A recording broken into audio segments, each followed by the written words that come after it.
Are you guys ready for things to get a little slutty today? I hope so. It's definitely going to get a little slutty and definitely hot and erotic and all of the things. Because I want to talk to you today about erotic leadership and what that means. And this idea that you attracting your dream life and your dream partner and your dream job, what if it isn't just about the surface level desire, right? Like, oh, I want that car, or I want that partner, I want that raise. What if it actually all comes down to your ability to access your turn on? And I've been thinking about this a lot. I model most of my life around my turn on. Truly. I didn't used to. I'm definitely going to tell you some stories today about how that was not the case. But when I think about what has created this juicy as fuck life that has led to me traveling the world with the man of my dreams and our cute fucking dog and having sex in incredible places and making money, doing what we love, and just it's a turned on life, right? Like that is what I optimize for. It's my North Star. And I'm constantly coming back to that pull that I feel from my womb, from my sex. But it's not just about sex, period, like the literal rubbing of genitals, right? This is actually about the energy of turn on. We're going to talk a lot about that today and how you being an erotic leader, this is not a term that I coined, but a term that I am invested in inside of a program that I'm actually in that I'll tell you about, and how you being an erotic leader in your own life is going to lead you to having what you actually fucking want. And I know I talk about that a lot on this podcast. Like, yes, we're talking about manifesting your dream love, and we're talking about these things that you really want. But underneath of that, it all comes down to turn on and you accessing turn on and you not being afraid of your turn on and you letting your freak flag fly. Okay. So let's get into it. Because the truth is that in a previous life of mine, right? Like many, many moons ago, in my first marriage, my sex life, my turn on was pretty non existent. And again, we're going to break down turn on from the lens of turn on sexually and then turn on just for life. And both were missing. Both were really missing. I didn't know how to access the part of me that like really wanted something. And I'm like using my hands and like I'm making this like face to insinuate it's a strong pull. It's not just this like half send, I could take it, I could leave it. The kind of yes that your whole body lights up, that sacral center where your womb lives, where your sex organs live. That is where I want you tapping into. And it may live in different parts of people's bodies, but like when I feel that guttural yes, it is coming down from that deep part within me.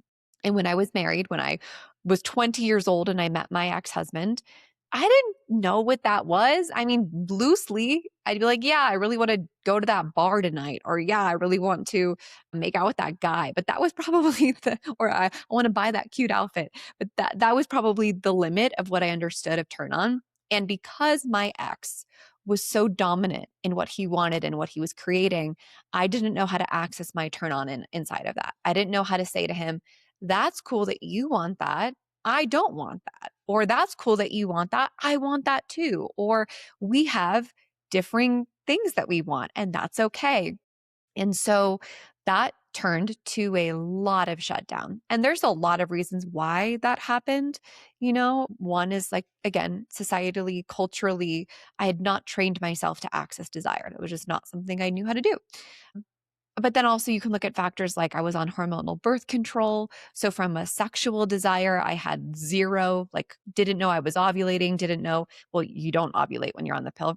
I didn't know the different phases of my cycle, didn't understand any of that. Okay. So that was like chemically removed when I started taking birth control. I've been off of birth control for well over a decade now. Actually, is that true? Yeah, close to a decade.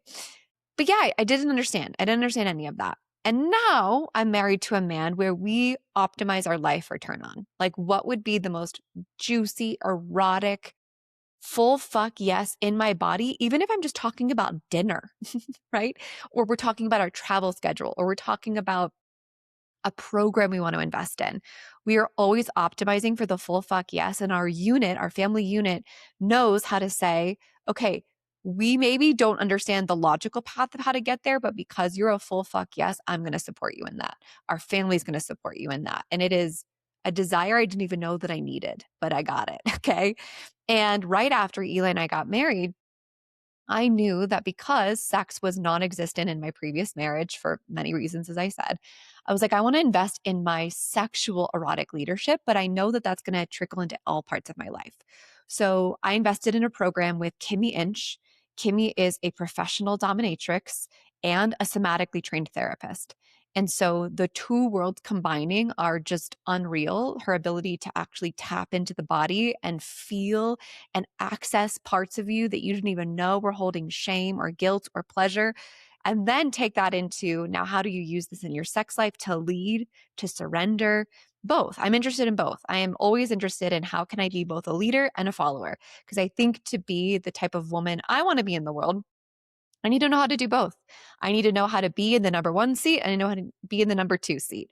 And both of those roles are really, really important. I think the best leaders in the world know how to tassel, toggle.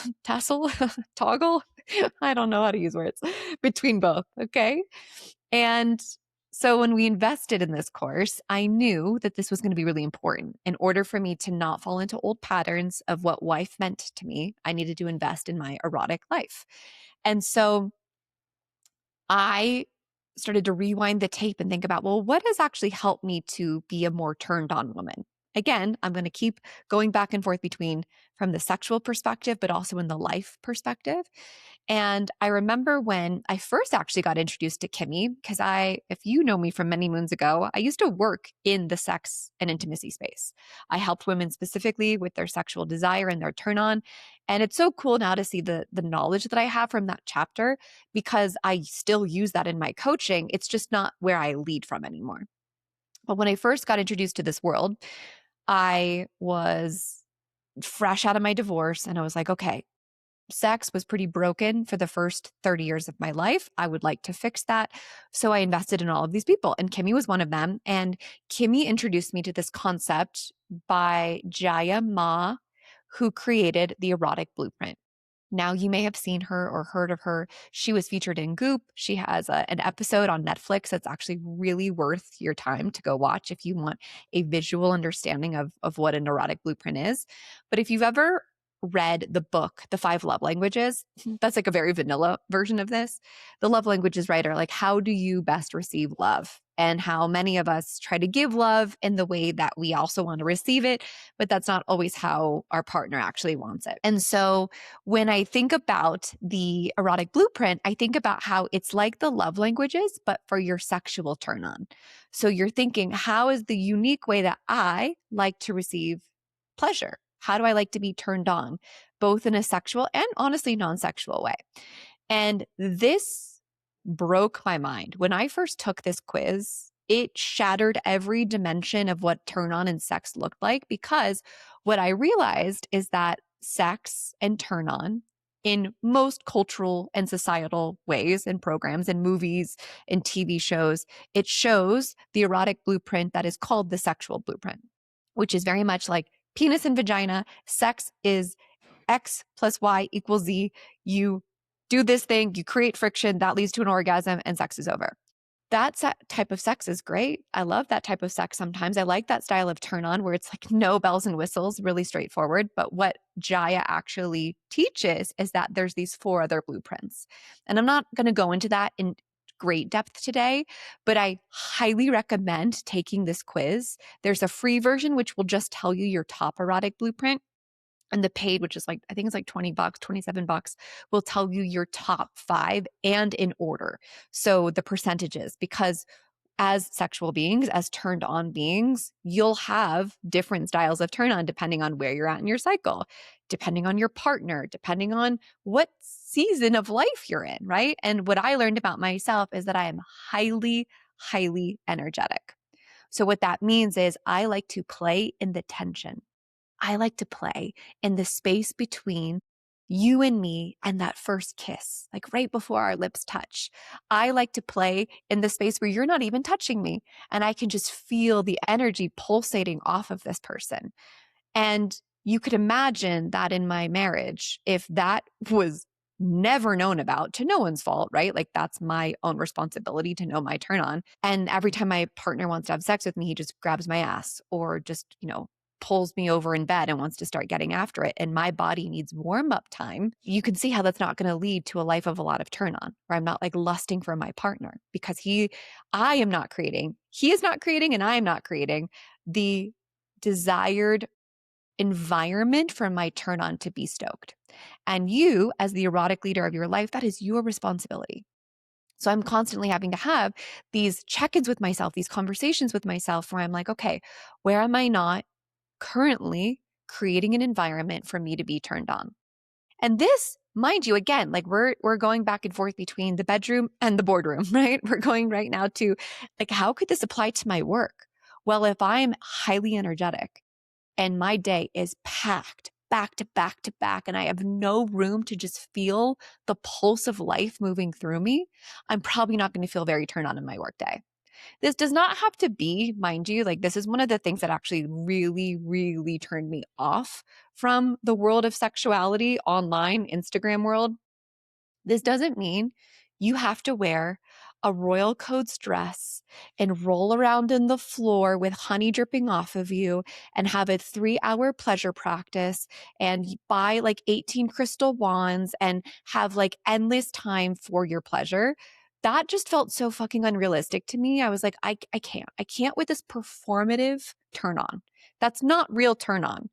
Turn on is, it could be in an instant. It could be, you could get turned on from a business idea. You could get turned on from the coffee drink that you just made. You could get turned on from the fucking wind. I don't know. It doesn't have to be performative though. And I think that's where a lot of like Instagram coaches really went awry, because it was like, okay, how can I gyrate my hips online to show women that this is what turn on is? And I was guilty of this. Like I had a version of me that thought I needed to do that and very quickly realized like, this ain't it. So I learned about my erotic blueprint. And then I also realized like I have responsive desire, which means very rarely am I ever going to just be spontaneously turned on where I'm like, I just need to go rip Eli's clothes off. I have to create the environment in which I am sensually and energetically turned on.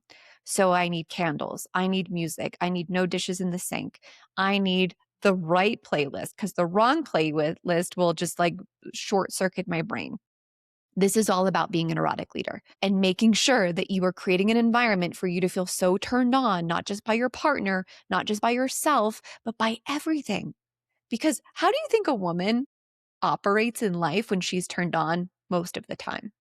When she's like, I fucking love this part of my business. I fucking love this creative workshop that I'm doing. I fucking love this podcast that I'm listening to. We're operating from yes, from more, from give me that, from absolutely, thank you, God, more, please. And so when we're doing that, it's creating something that is going to continue to bring more of that juicy yes energy into our lives. And so when I joined this erotic leadership course after getting married, I knew that I didn't burn down an old version of me just to settle again to this numb, turned off version of me as a wife again. So that's a little background.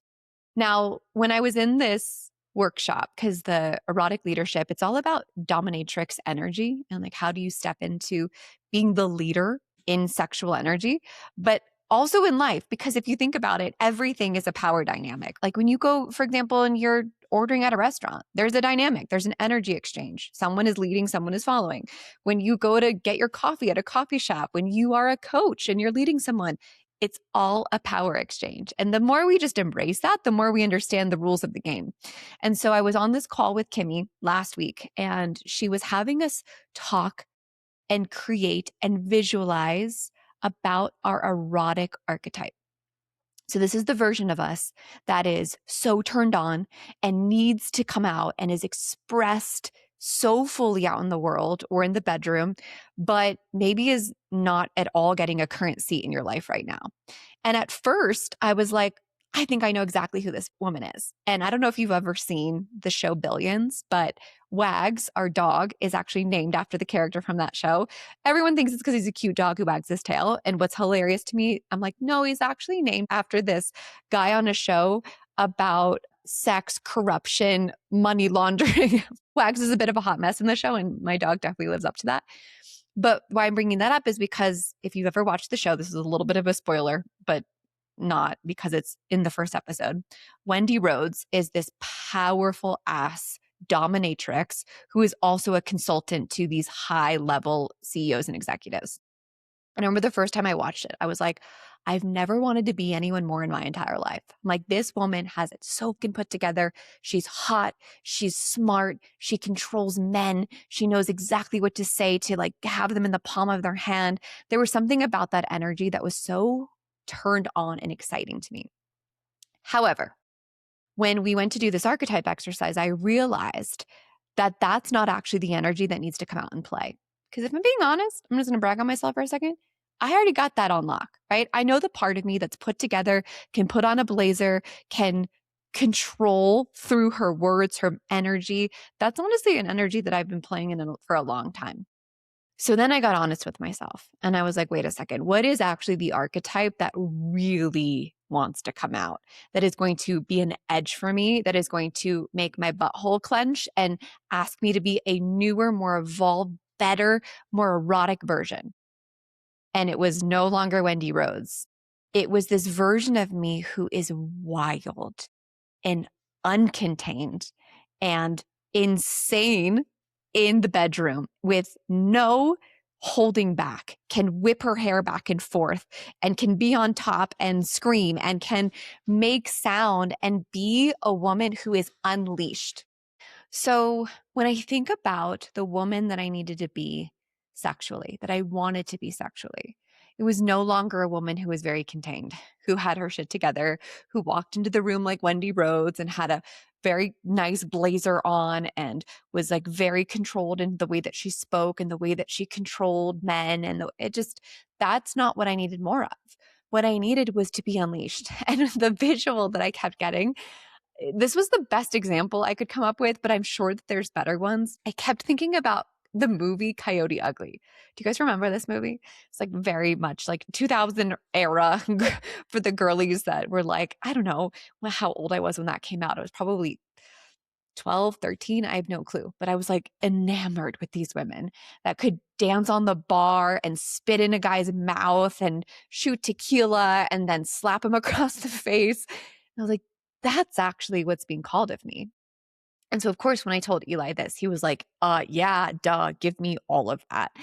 And and I knew it was her when I realized it just terrified me to think about being that version, but it equally thrilled me, right? Like it equally made me feel like that's a whole new level of woman that's primal and raw and completely unfazed about what people think about her and is just moving and fucking and being wild. And so I named my archetype. I like mapped it all out in my head. I'm going to make a cutesy Pinterest board for her. That's not so cute. It's going to be a lot sexier. And I'm going to make a Spotify playlist and like really use that as the access point to the turn on that I want to create. And so, of course, I want to know for you, like, who would that version of you be? Who would you need to be to step into a new type of erotic leadership in your life that's going to ask you to be that woman, not just in the bedroom, but how it would impact you in all parts of your life if you were to be her? And most women just, they've never given themselves permission to be that, right? You probably haven't even spent much time considering that, let alone building out a whole identity. And what's cool about this is an archetype is truly, it's already inside of you. She already exists. It's a part of you that you can already access. It's just underdeveloped. Like other archetypes may be overdeveloped or perfectly developed, right? Like I think about the archetype of the queen or the archetype of the slut or the archetype of the seductress.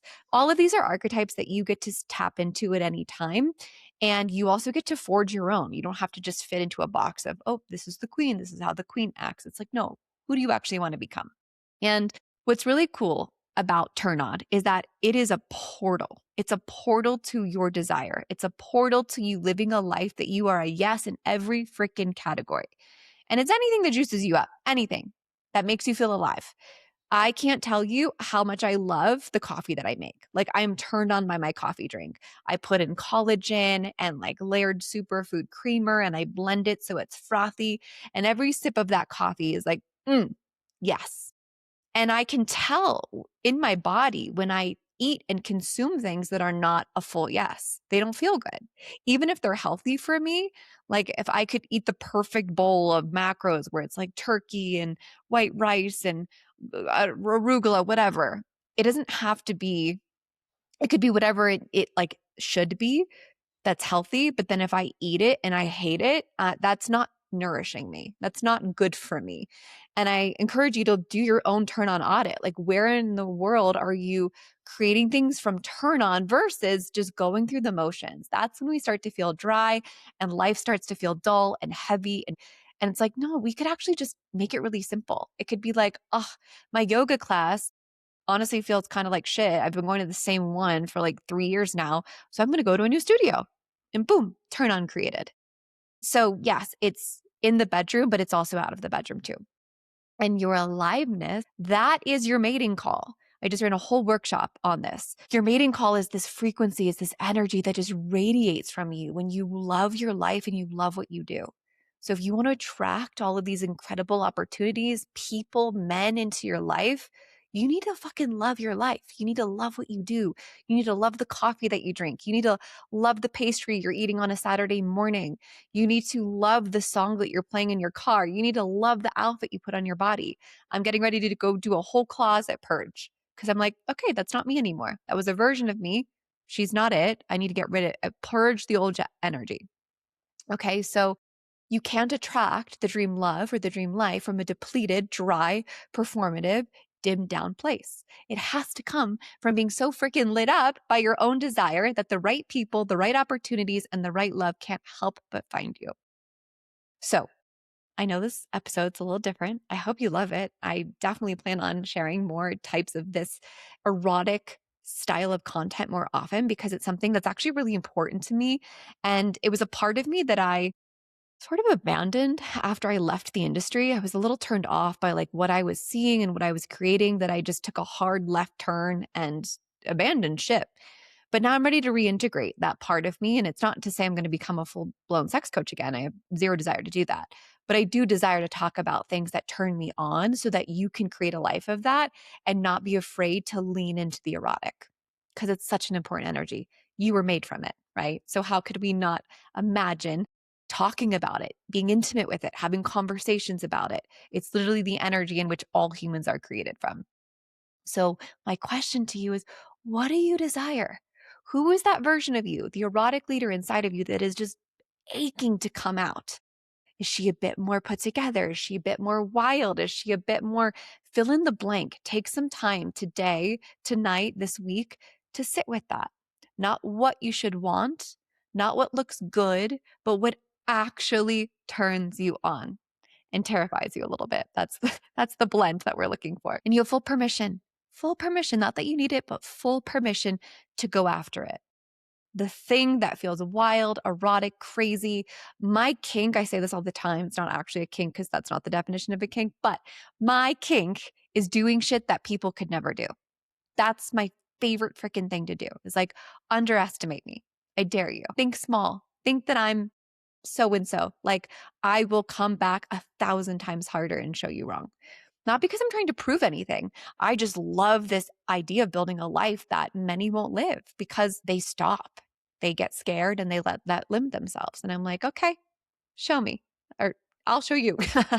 So I want you to access your turn on this week, have full fucking permission to start building from that place of aliveness and to really allow your eros, the thing that creates turn on inside of you, to be your North Star, even if just for a day, and watch the way your world is going to start to shift around you.